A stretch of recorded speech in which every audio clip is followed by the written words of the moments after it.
Difficile de croire que sur cet espace de plus de 4 hectares étaient érigés plus d'une centaine de domiciles. Si aujourd'hui il n'existe plus rien, c'est qu'il y a 2 mois environ, des engins démolisseurs ont fait irruption ici, rasant les lieux. Plus de 2 mois après, les ex-occupants sont toujours en divagation. Depuis 2 mois aujourd'hui, nous sommes que dehors. Je n'ai pas là où habiter. L'acte de naissance de mes enfants sont tous dehors.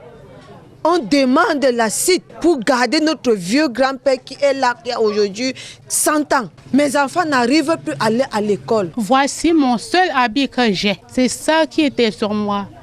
Le 12 juillet, on a appelé, j'étais au village.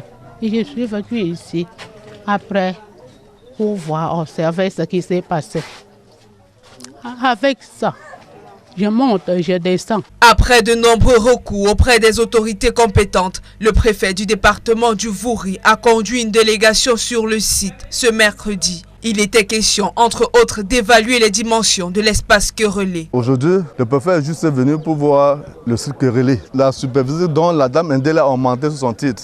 Donc ils sont venus juste pour une mise en place. Cette descente aujourd'hui, c'était juste lever le terrain cassé. Je pense que le vrai travail va commencer. Le travail de terrain, ce n'est qu'après avoir eu cette levée que nous-mêmes, on saura combien d'hectares exactement cette femme nous a cassé. En attendant, les sinistrés espèrent une suite favorable. Et nous voulons aussi que ce terrain-ci soit remis à ayant droit et que ces femmes-là soient appréhendées. Et de dommages, tout ce qu'elle a démoli. Nous attendons un dédommagement et on remet notre terrain à tous ceux qu'on a cassés. Ils ont en position de leur terrain. À quand le rapport des travaux de ce jour? Pour l'heure, aucune date n'est avancée.